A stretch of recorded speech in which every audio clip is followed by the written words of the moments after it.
Hey guys, how's it going? Kripparrian here. Today I want to give you guys a custom user card video, but not just any other. I want to give you guys some of my very own custom cards. I thought I'd get on the creative side today and show you guys some pretty cool things that have crossed my mind from time to time playing this game. And these are not like entirely serious. I think the first one here is going to set the tone for them. It's just fun stuff, exploring crazy crap, and honestly, I think that's what Hearthstone needs. Some really crazy crap. And I'm not talking about discover a card, spawn a random minion, or any crap like that. I'm talking about cards like these. Cards like Meta Breaker. You know what? Why do we need to have a meta-breaking deck when we can have literally a meta-breaking card? 3 mana, 3/4, and Battlecry, if your opponent's starting deck is exactly the same as the last one, you just kill him. I mean, it seems like the age-old problem is we don't want every single person on ladder playing the same deck all the time. And it seems that with Hearthstone these days being, such a rich community, people talking so fluidly, people coming up with really good decks and sharing them with, well, everybody else immediately. Why don't we have some actual direct input on that? Just trying to maybe we'll make players play this rather than that. Maybe we'll, increase the power level of this deck rather than this one. Oh, maybe this deck counters this one, but does it really? I don't know. Why don't we just have a meta breaker? Why don't we just have an effect that punishes people in masses playing exactly the same deck? Because we don't want to experience people playing the same deck. Now, I think a card like this, while it might seem a little bit brutish, will actually force people to try to put a few tech cards in their deck. That doesn't mean they're going to play entirely new decks, but it does mean that they're going to start thinking about how they can change their deck just slightly so it's a little bit different than everyone else's, so they don't fall prey to the everlasting meta breaker, but at the same time still having a good deck. It'll get people thinking again. It'll get people testing and deck building again. As stupid as this card is, and trust me, I know it's stupid. I mean, you can say it in the comments. I know. I got it. All right, I got it. This is a really, really stupid card. But think about the effects that something like this would have that would be so positive in Hearthstone. Next card up, I thought I'd show you guys a different face of Garrison Jones. And I'm talking about Garrison Jones, of course.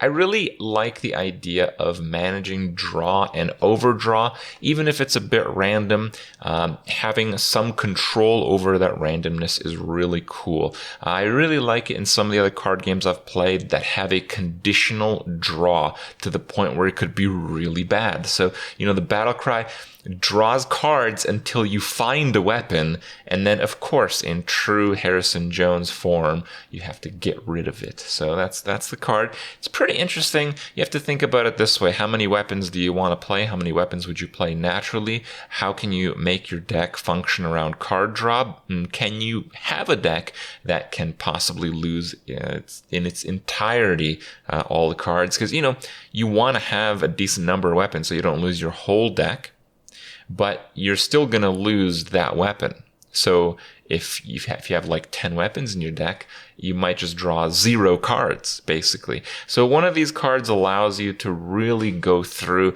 and figure out kind of an equilibrium point of effectiveness. And I feel like cards like these in the gray, it's not black and white. It's not, if you're running this type of deck, this card is good. If you're not, this card is bad. This card is kind of in the middle of a lot of things. And I think we certainly need more cards like that. Then I have Soul Baron, of course inspired by old cards from Magic the Gathering. 2 mana, 1/4, and players remove the top cards of their decks instead of taking damage. So obviously it's a 2 mana, 1/4. It's not that big of a deal. I think in general, deck discard mechanics aren't widely used in Hearthstone. And I don't actually understand that because I feel that Blizzard has a special kind of hate for combo decks in Hearthstone, yet the best way to deal with combo decks is by removing cards from their deck or their hand. And honestly, we don't get those cards anymore. So what's going on there, right? Well, Soul Baron can certainly remedy that, but I think it could push a new breed of combo decks. With a card like Soul Baron being played, as you might imagine, in like a zoo deck, you play Soul Baron, you hit him in the face for like 5 damage, and instead of, doing 5 damage, you remove 5 cards from their deck and hopefully land on a combo piece. And, that might seem like game over, but actually, I've played enough combo decks to know that a decent number of them have multiple win conditions. And that's actually when it gets really interesting. It gets interesting because a card like this would balance the alternate win conditions with the fact that you actually have a little bit more life to work with. Yes, you just, maybe lost 5 cards from your deck, but you have 5 more HP than you otherwise would, allowing you maybe a bit more time to flourish those alternate win conditions. This type of effect, I think, is surprisingly fitting for Hearthstone, whether it should be in this form or some other. Another idea I had that I want to highlight, maybe this time. There's a lot of cards in Hearthstone that don't see a lot of play, and I really get joy when they get extreme forms of play. So, Alarmabot has been dead to us. Alarmabot has been dead to us for years now. This card was barely maybe playable in kind of a meme deck that maybe won roughly half the time if you got really lucky with like a Druid Innervator or something. But it's a really cool card, and these cool cards are forgotten. We don't see them because they're not good enough to see play anymore, but they're still really cool cards. They're there. I understand Blizzard wants to move forward. Blizzard needs to make a lot of money with each expansion. So instead of making new cards, I think they should take a look at this mechanic, coming back with crazy new mechanics that actually forcefully plays old cards that were notably interesting. Summon 0/3 Alarmabots until your side of the battlefield is full. That's right, boys. Maybe this time. Now, this next one, Corrupt Bartender, it's maybe a little bit too outrageous. I mentioned it on one of the streams where I talked about some cards that Blizzard would like very much. I just thought this is a really good iteration of a card like that. It's a 4-mana 7/7 in true balanced shaman card style, and it's not, as I suggested initially, to have a dust cost when you play it. It has a substantial dust cost if it dies. So let's say you're playing against a shaman. Let's say they have the Corrupt Bartender, the 4-mana 7/7. Oh my god, ridiculous stats. They drop this minion. You don't know what to do. You're probably going to lose that game, but maybe it's not so much about losing the game. Maybe it's just about killing the Corrupt Bartender, and in doing so, making your opponent expense 400 arcane dust. Certainly would lead to more pack sales. Certainly would make golden collections more interesting, and certainly would be pretty upsetting in many situations. But I would find a special kind of joy on a personal level to know that even if I lost, that I cost my opponent 400 arcane dust for that one victory. I don't know. Maybe I'm just an asshole. Okay, I guess I'm just an asshole. But maybe some of you guys are too. Maybe you guys would also find happiness in this mechanic. Infinite Void. This card is inspired from the Taverns of Time arena season that we had. It's a card that when you play it, you shuffle another copy of it in your deck. And these type of cards have fairly irrelevant effects that to a point stack to immeasurable advantages. And I thought I would go a little bit over the top and dabble into one of the other mechanics that I've always found fascinating, and that has to do with turn timer manipulation. I think Blizzard should really take a look at that because it's just such a cool thing, So Infinite Void is a 2-mana 2/2. When you play it, it goes back to your deck, so you can play it again. So you never run out of cards as long as it doesn't get discarded, or, you get the idea. But also, as part of the battle cry, your opponent's turn ends 10 seconds sooner. So, the base turn timer is like 80 seconds or something. You go to 70. What happens? Really nothing. Nothing's really going to happen if you're at 70. Goes to 60.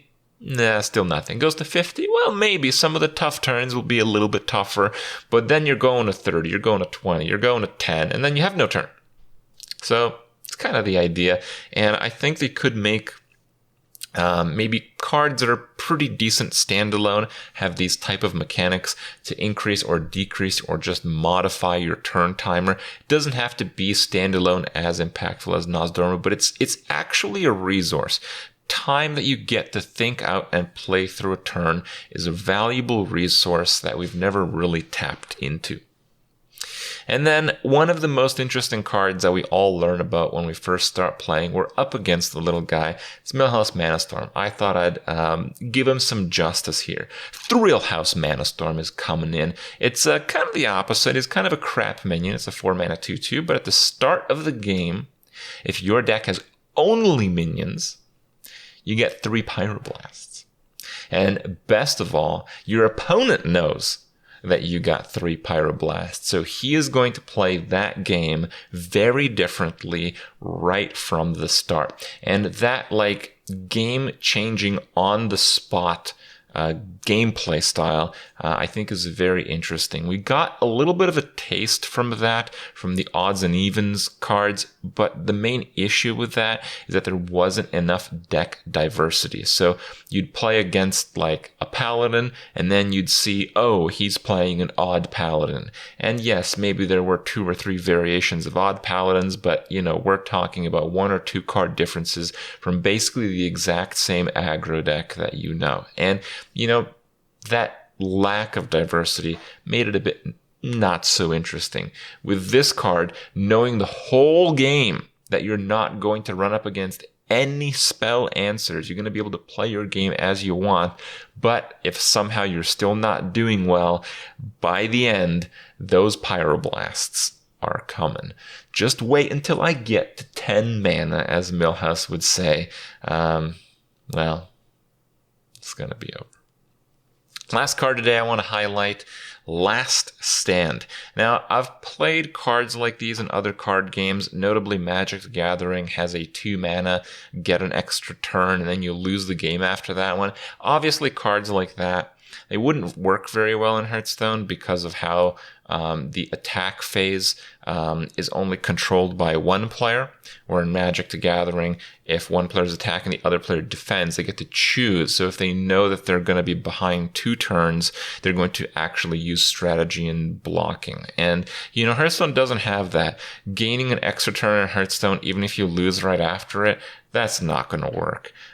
If you get even kind of like a powerful card and then lose at the end of turn, that's also not going to work, because those are the cards that people are going to use to combo their opponent out. Imagine Bloodlust costs 3 mana. Would it matter that you lose at the end of the turn? No, it wouldn't, because when you play that card, you'd win instantaneously. So that's kind of the setback. I wanted to encompass that mechanic of this is where the game ends, win or lose, but I have a big advantage this turn only, but not overwhelmingly and not crushingly so. So Last Stand destroys all minions and all weapons, and at the end of your next turn, you destroy your hero as well. The idea with this card is, if your opponent obviously has a lot of taunts or a lot of life gain, you're just going to lose. But you'd play a card like this, and it's a warrior card, you play a card like this when you're just about to be dead.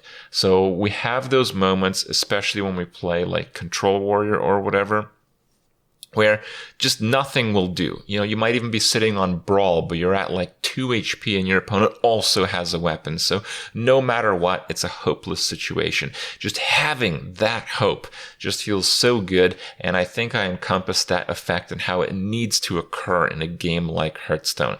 Complete board and weapon reset with you having the initiative, but just 1 turn only, so you gotta make it count.